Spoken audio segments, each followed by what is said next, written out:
یه وقتایی هست فقط میخوای ساکت باشی،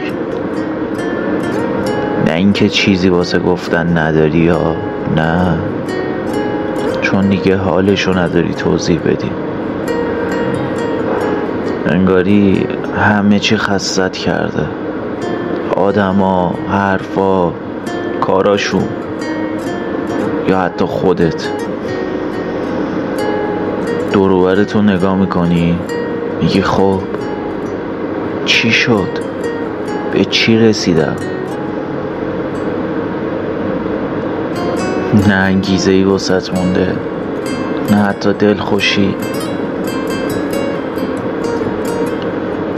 فقط یه خستگیه که حسابی ته دلت سنگینی میکنه. هیچکی هم نمیفهمتش،